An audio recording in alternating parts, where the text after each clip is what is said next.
Peavis said. I know. Business is business. You overlooked a bet on that stock and I didn't. I like you. I want you to like me. But any time you make a business mistake and I cash in on it, I aim to do it. That's business. You know, we could work out a deal on the rest of that stock. You could stay on here and manage the business. I'd take 51% and she shook her head. You could make just as much money as you're doing now, he said, and have unlimited capital back of you for expansion. I'd make a good partner. No, thank you. We're doing fine as it is.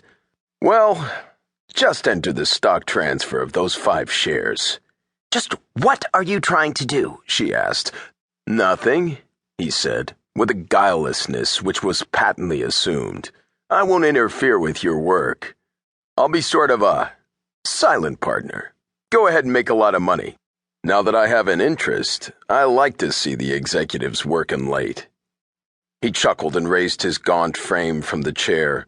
Mildred, watching him lumber down the aisle of the flower shop, knew that his keen eyes under those shaggy brows missed no detail.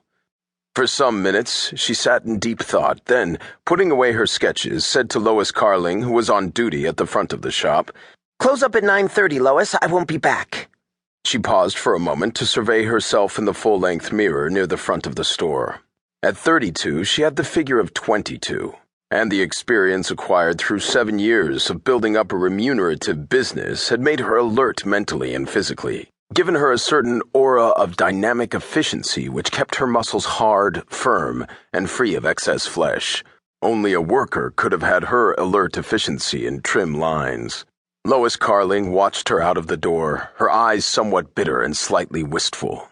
Lois Carling represented dynamic youth, the explosive forces of new wine. Mildred Faulkner had the mature individuality of vintage wine. It was perhaps only natural that Lois Carling, possessed only of beauty, impatient of the slow but sure recipe for success, should ask herself the question, what she got that I haven't? Only Lois asked it not as a query which carried its own answer, but as a groping attempt to define personality.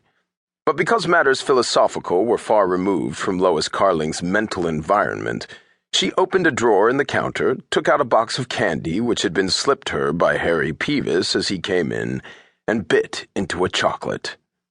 There was a telephone booth in the front of the garage where Mildred Faulkner kept her car. While she was waiting for the attendant to bring it down, she acted on an impulse and looked up the number of Perry Mason, the lawyer. There was an office number, and below it a notation, office hours, call Glenwood 68345. Mildred Faulkner dialed the number, found it was a telephone service which made a specialty of handling and sorting telephone calls for professional men. She explained that she wished to make an appointment with Mr. Mason on a matter of important business and asked if it would be possible to see him that evening. The woman who was taking the call asked Mildred for the number of the phone from which she was calling, told her to hang up, and she'd be called back within a couple of minutes. Mildred saw the attendant bringing her car up, opened the door of the telephone booth to motion to him that she would be out in a minute. He nodded, swung the car off to the left by the gasoline pumps, and Mildred stepped back into the booth just as the phone rang. She picked up the receiver and said, Hello? Is this Miss Faulkner? Yes. This is Dallas Street, Miss Faulkner, Mr. Mason's secretary. Could you tell me something of the nature of your business? Yes. I have the Faulkner Flower Shops. It's a corporation. I have a business competitor who's managed to buy a few shares of stock, the only ones not controlled by my family. I think he's going to make trouble. I want to know what to do about it. Won't an appointment tomorrow be all right? I presume so.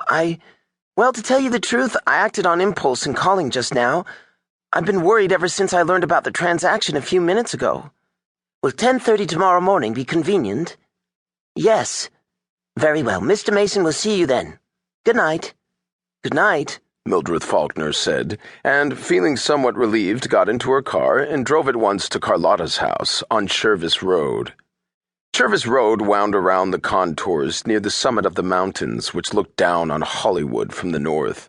Carlotta and Bob lived in a stucco hillside house which gleamed white by day, but now appeared as a grayish oblong of mysterious shadows, silhouetted against the twinkling cluster of city lights which lay far below.